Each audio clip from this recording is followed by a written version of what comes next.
If I'm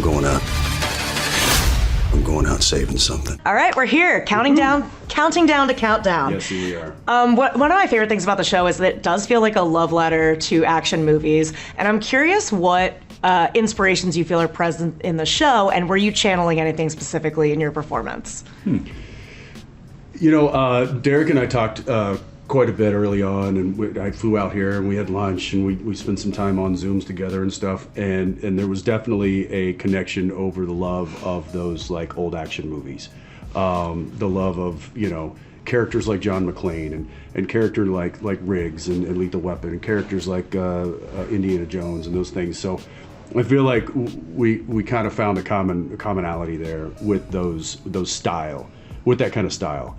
And he kind of took a little bit of that, I feel like, and he made his own little recipe, and I was happy to be considered to be a part of it, and stoked at the people that I got to work alongside, and just it's been a thrill ride from the get-go. Same. Yeah.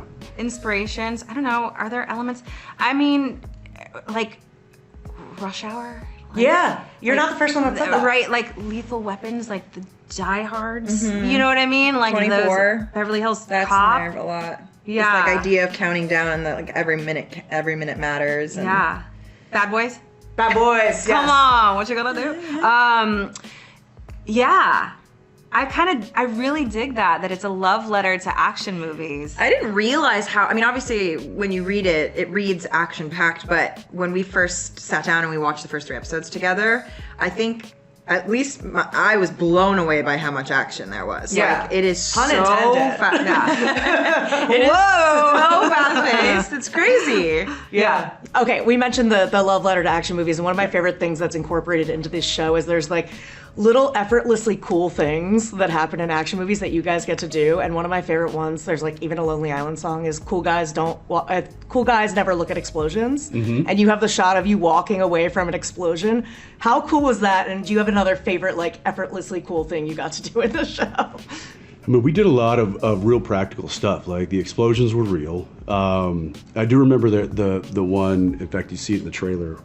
It opens with, "I just wanted to see how you were doing after that bomb went off in our face last night," and that car exploding. Jess and I were real close to that, and I mean, they had fire experts, and all the safety precautions were. We weren't in harm's way by any means, but we were about as close as you could possibly get before entering into kind of the harm zone. Yeah. And I love it. I mean, you know, whenever feeling the concussion and the heat from the flame, it really threw Jess back. I mean, I don't think they had a pad down for her because they didn't think she was going to go down, and she flew back and hit the ground on the asphalt. Wow, yeah. And I was like, oh my God, are you okay? I heard you guys took a shot. Did I get blown back? Did I get pulled back? Oh, no. We were in that scene. So the guy who got blown back, I was working, like we were doing an undercover op, and the guy that we were like selling our, undercover shtick to got blown back. But Jensen and I felt the heat. That was not fake. Yeah. It was hot. It was a ball of fire, a huge explosion.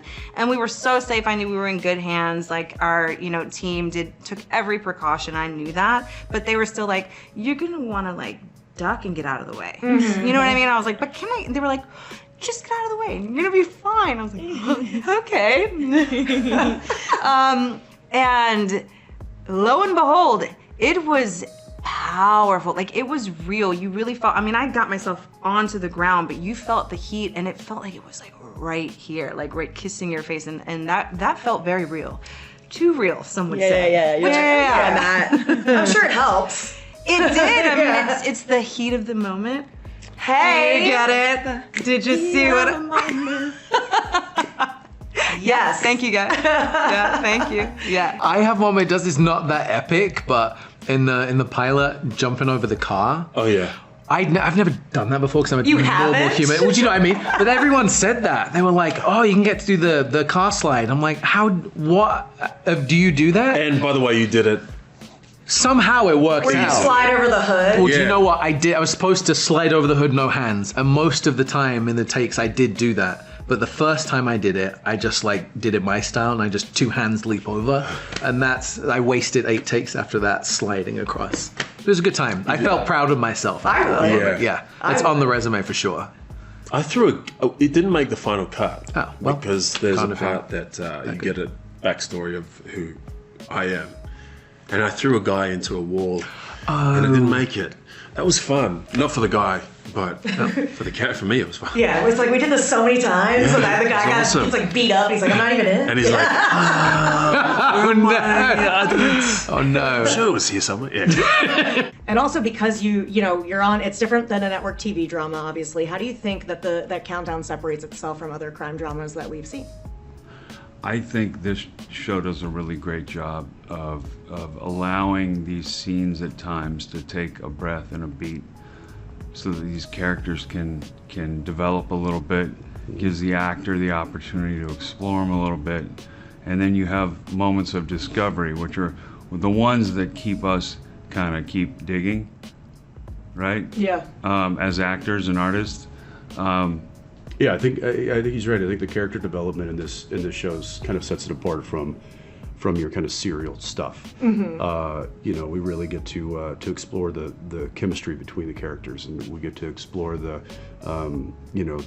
human aspect of these guys. They're not just badges and guns, and I love that. Just as an audience member, reading these scripts, going like, oh, that's going to be really fun to play, or ooh, that's going to be challenging to play because he's such a gruff exterior. Yeah. And now I got to find a way to peel that back and make him vulnerable in front of somebody that he's not going to want to be vulnerable in front of. And I think that it's those little nuances that make this show something special. I think the way that we're able to tell the story, the way that it's broken down, and the flow feels quite unique to this genre of TV, in that it's more expansive, I would say. There's more depth we get to see from these characters, and we get to focus on them as people more in the balance of the action and the thrill of the chase. Yeah, I think the challenge of having a new case every episode is how much we can understand about the characters, how much as an audience we get to have an insight. Yeah. And that's a skill too. Oh yeah, for sure. definitely. Yeah. But for our show, I think you get a really nice journey with them. You get to journey with them a little bit more, given that it's one case, for a few episodes. You both have massive fan bases going into this show. I'm curious if you had, I don't know if you've worked together before, did you have any expectations about each other, and how did you meet, and how did that go? I mean, I heard he was awful, and I actually did my due diligence. Did you? What did you find Did out you about watch me? Super? I Yeah. had lunch with somebody. I'm not going to say his name. Oh, I can't wait to hear. He's worked I'm with gonna you. get it out of you. And I asked him a ton of questions about Jensen, and he came up clean, which was a little bit shocking to me because I had heard some things. And then when I actually met him, though, in all fairness and to be totally honest, I love this man. He's a wonderful human being and a fantastic professional and a wonderful actor. I mean, very similar. I knew of Eric. I'd known him for. I came out here in the '90s and started working, and there were a few names of actors, just a few years older than me that were always kind of floating around, and I'd go out for auditions and stuff, and then maybe see his name on the call sheet. I'd be like, well, there's no point here. I should just walk away. So there was a reverence I had for certainly for him and the work that he had, the work that he has done. And so when I met him for the first time, we have a mutual friend, and I had heard some great things from this guy who I trust, and he was like, oh, you're gonna love him, and it was immediately. I walked in, he turned around and just pulled me into a hug, and that was kind of the start of a bromance. The bromance. Yeah. I love a bromance. Yeah. Well, thank you guys so much. Such a pleasure. Thank you so much. Thank you. Foreign player was planning a Chernobyl-level event here in Los Angeles. Nobody can know what we're working on.